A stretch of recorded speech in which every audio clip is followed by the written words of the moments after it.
ہماری زندگی کا کوئی دن ایسا نہیں ہوگا کہ اسلام کی خاطر ہمیں بھی کسی نے ایسا مارا ہو کہ ہمارا جسم لہو لوہان ہو اور ہم بے ہوش ہو گئے ہوں۔ ہماری زندگی کا کوئی دن ایسا نہیں کہ ہم سجدے میں گئے ہوں اور کسی نے اونٹ کی گندی اوجڑی لا کر ہماری کمر پہ رکھی ہو۔ امام الانبیاء صلی اللہ علیہ وسلم سجدے میں ہیں، صحیح بخاری کا واقعہ ہے، عقبہ بن ابی معیط بدبخت اونٹ کی گندی اوجڑی لا کر آپ کی کمر پہ رکھ دیتا ہے۔ ہماری زندگی کا کوئی دن ایسا نہیں کہ ہمیں پتھروں سے ایسا مارا گیا ہو کہ ہمارا جسم لہو لوہان ہو گیا ہو۔ امام الانبیاء طائف کے سفر میں جاتے ہیں، وہاں جا کر دعوت دیتے ہیں، بجائے یہ کہ یہ مسافر تھے، پیغمبر تھے، دعوت کو قبول کرتے، انہوں نے اتنے بے تحاشا آپ کو پتھر مارے کہ آپ صلی اللہ علیہ وسلم کا جسم لہو لوہان ہو گیا اور آپ کے نالین بھی خون سے تر ہو گئے۔ ہماری زندگی کا کوئی دن ایسا نہیں ہے کہ ہمارے اوپر ایسے مشکل اور کھٹن حالات بھی آئے ہوں کہ ہماری بیٹیوں کو اسلام کی وجہ سے طلاق دے دی گئی ہو۔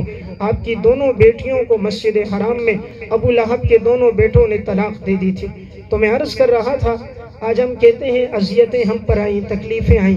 مصائب تو سرور کونین صلی اللہ علیہ وسلم پر آئے۔ دنیا میں آئے نہیں، والد کا انتقال ہو گیا، 6 سال کی عمر کو پہنچے والدہ کا انتقال ہو گیا،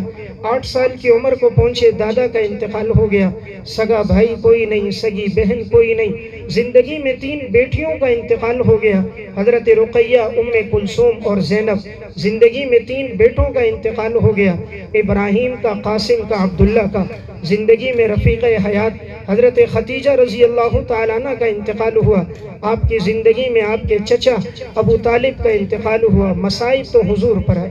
تو میں عرض کر رہا تھا، سیرت النبی کا پیغام یہ ہے، ہمیں آپ صلی اللہ علیہ وسلم سے ایسی محبت ہو جس طرح حضرات صحابہ اکرام کو محبت تھی۔ کیسی محبت تھی انہیں؟ غزوہ احد کا معرکہ ہے، امام ابن ہشام رحمۃ اللہ علیہ نے سیرت ابن ہشام میں واقعات لکھے۔ غزوہ احد میں مشرکین کی بڑی کوشش تھی معاذ اللہ کہ رسول اللہ صلی اللہ علیہ وسلم کو شہید کر دیا جائے، تو وہ آگے بڑھتے آپ صلی اللہ علیہ وسلم کو نشانہ بنانے کے لیے، تو 10 صحابہ نے آپ کے ارد گرد قربانیاں دی ہیں اور ان کی شہادتیں ہوئیں، 7 مہاجرین میں اور 3 انصار صحابہ میں، یہاں تک کہ ایک صحابی ابو دجانہ رضی اللہ تعالیٰ عنہ حضور کا دفاع کرتے رہے، آخر ان کے پاس تلوار ٹیڑھی ہو گئی، نیزے ختم ہو گئے، تو انہوں نے مشرکین کی طرف اپنی کمر کر دی، آپ صلی اللہ علیہ وسلم کی طرف اپنا چہرہ کر دیا، جو بھی تلوار کا زخم ہوتا، نیزے کا زخم ہوتا، ابو دجانہ کی کمر پہ لگتا اور یہ آپ صلی اللہ علیہ وسلم کا دفاع کرتے رہے۔ اس غزوے میں 80 سے زائد زخم لگے ہیں حضرت ابو دجانہ رضی اللہ تعالیٰ عنہ۔ تاریخ میں ایسی مثال نہیں ملتی کہ کوئی انسان کسی کے دفاع کرنے کے لیے اپنے آپ کو ایسا پیش کر دے کہ نیزوں اور تلواروں کے سامنے ڈھال بھر کے کھڑا ہو جائے۔